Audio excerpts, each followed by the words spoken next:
স্বামীর মনে মা বোনেরা ব্যথা দিও না, স্বামীর মনে মা বোনেরা ব্যথা দিও না। আমার নবীর ঘোষণা ঘটনা শোনো মা ফাতেমার, ঘটনা শোনো মা ফাতেমার। স্বামীর মনে মা বোনেরা ব্যথা দিও না, আমার নবীর ঘোষণা ঘটনা শোনো মা ফাতেমার, ঘটনা শোনো মা ফাতেমার। কি ঘটনা শুরু হয় মন দিয়ে শুনতে হবে, কবি ছন্দের মাধ্যমে লিখছে দেখুন। যুদ্ধ করতে যাবে আলী হাতে নিল তলোয়ার, যুদ্ধ করতে যাবে আলী হাতে নিল তলোয়ার। মা ফাতেমা স্বামীর কাছে করলো এমন আবদার, মা ফাতেমা স্বামীর কাছে করলো এমন আবদার, মা ফাতেমা স্বামীর কাছে করলো এমন আবদার। যুদ্ধ থেকে ফেরার পথে আসবে যখন ঘরে, একটি নতুন কাপড় কিনে আনবে আমার তরে, একটি নতুন কাপড় কিনে আনবে আমার তরে, একটি নতুন কাপড় কিনে আনবে আমার তরে।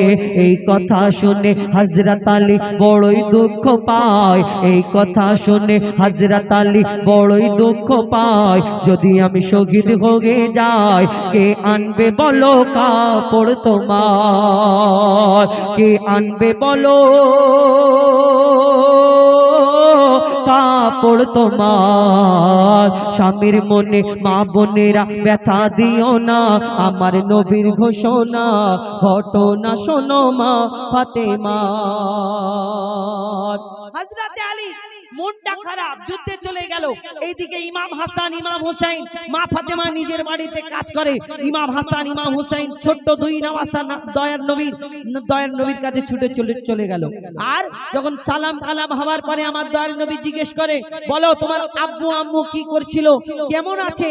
যখন এই কথা আমার দয়ার নবী জিজ্ঞেস করে, ছোট্ট ইমাম হাসান ইমাম হুসাইন বলে, নানা গো, আজকে আমার আব্বা তো যুদ্ধে গেল আর আম্মা বাড়িতে আছে, কিন্তু আব্বু যখন যুদ্ধে যায় মনটা একটু খারাপ। কেন খারাপ? না, আমার আব্বুকে আমার আম্মু একটা নতুন জামার কথা বলেছেন। এই কথা শোনার পরে ওই আমার আব্বুর মন খারাপ, তিনি যুদ্ধে চলে গেলেন। কেন? তিনি চিন্তা করলেন আমার দয়ার নবী বড় দুঃখ পেয়েছেন, চুপচাপ চোখ থেকে পানি ঝরে। আমার ফাতেমার জন্য তার স্বামী কষ্ট পেল। কি ঘটনা হয় তারপরে কবি ছন্দের মাধ্যমে লিখছে দেখুন। ওই দুঃখ ভরা হৃদয় নিয়ে আলী গেল রনে, দুঃখ ভরা হৃদয় নিয়ে আলী গেল রনে। নানার কাছে ছুটতে এলো হাসান হোসেন, নানার কাছে ছুটতে এলো হাসান হোসেন, নানার কাছে ছুটতে এলো হাসান হোসেন।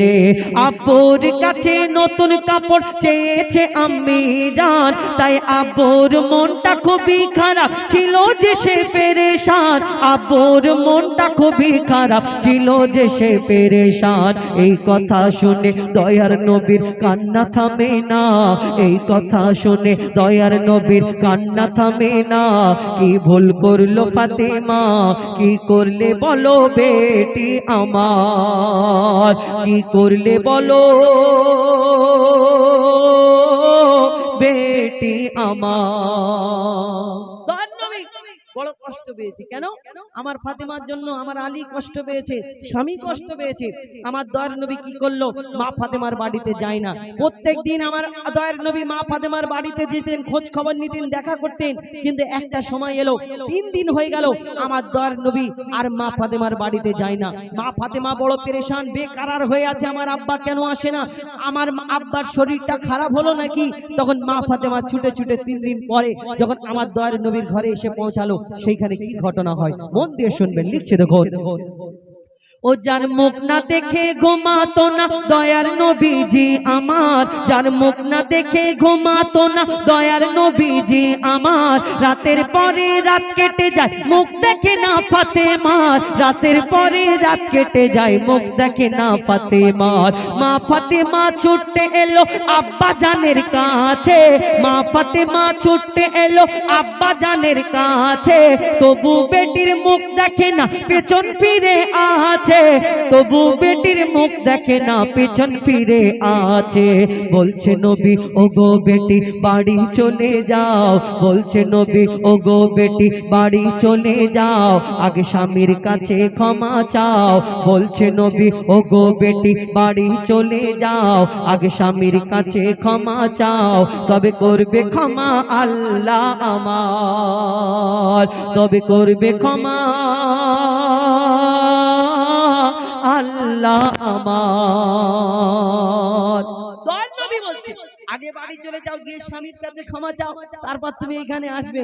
কিন্তু এখন কিছু প্রধানমন্ত্রী মার্কা মা আছে, আব্বা মা মা বেশি হয় এরকম প্রধানমন্ত্রী মার্কা। কেন বলি, কেন আমরা যখন মেয়েদের বিয়ে শাদী দিই, শ্বশুর বাড়ি যদি মেয়ে একটু কষ্ট পায়, যদি জামাই একটু করে কিছু বলে, আর মেয়ে বলে মা গো তুমি আমাকে কোন জায়গায় বিয়ে দিলে, আমার গলায় কলসি ঢুকিয়ে আমাদের এই বাড়ির পুকুরে, শানঘাটের পুকুরে যদি ডুবিয়ে মেরে ফেলে দিতে, তবু আমি আরামে থাকতাম। লোক নাকি মরে গেলে আরামে থাকে, তবু আমি আরামে থাকতাম।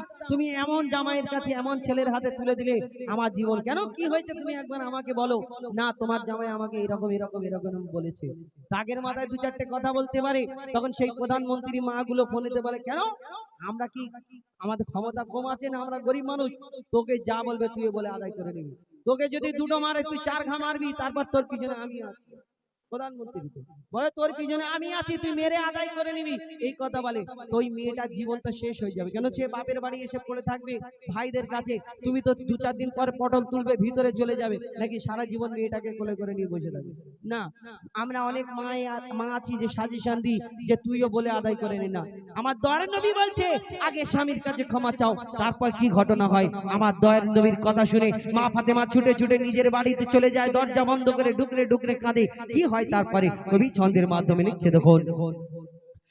আমার হযরত আলী যুদ্ধ থেকে এলো যখন ঘরে, যুদ্ধ হতে হযরত আলী এলো যখন ঘরে, চাইছে ক্ষমা মা ফাতেমা পা দুটোকে ধরে, চাইছে ক্ষমা মা ফাতেমা পা দুটোকে ধরে, চাইছে ক্ষমা মা ফাতেমা পা দুটোকে ধরে, ক্ষমা করে দাও আমারে আর করব না এমন ভুল, তোমার মনে ব্যথা দিলে ব্যথা পাই গো খোদার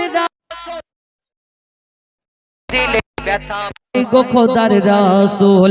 আলী ফাতেমা হাসান হোসেন নবীর কাছে যায়, আলী ফাতেমা হাসান হোসেন নবীর কাছে যায়, নবী মোর দেখে শান্তি পায়, এমন ভুল কখনো করো না গো আর। যখন এই কথা বলে তখন হযরত আলী বলছে ইয়া রাসূলুল্লাহ আমি আপনার মেয়ের কারণে কষ্ট পাইনি, আমি চিন্তা করলাম যুদ্ধে যাচ্ছি, যদি আল্লাহর রাস্তায় শহীদ হয়ে যায় আমার ফাতেমার আশাটা আমি কি পূরণ করতে পারবো না। এই কথা যখন বলার পরে আমার দয়ার নবী তখনও মা ফাতেমাকে সেদিন উম্মতে শিক্ষার জন্য কি বলে মন দিয়ে শুনো, লিখছে দেখো। তখন বলছে নবী আল আরাবি শোনো বেটি ফাতেমা, বলছে নবী আল আরাবি শোনো বেটি ফাতেমা, আলী যদি আজ তোমাকে না করি তো ক্ষমা, আলী যদি আজ তোমাকে না করি তো ক্ষমা, আলী যদি আজ তোমাকে না করি তো ক্ষমা, ক্ষমা করতাম না, স্বামীকে যে দুঃখ দেবে আমি নবী তাকে চিনব না, স্বামীকে যে দুঃখ দেবে নবী তাকে চিনবে না। কেমন শিক্ষা দিয়ে গেল নবী দো জাহান, কেমন শিক্ষা দিয়ে গেল নবী দো জাহান, শুনে রাখ মঈদুল ইসলাম ভুল ছিল না মা ফাতেমার, ভুল ছিল না মা ফাতেমার, স্বামীর মনে মা বোনেরা ব্যথা দিও না, আমার নবীর ঘোষণা ঘটনা শোনো মা ফাতেমা।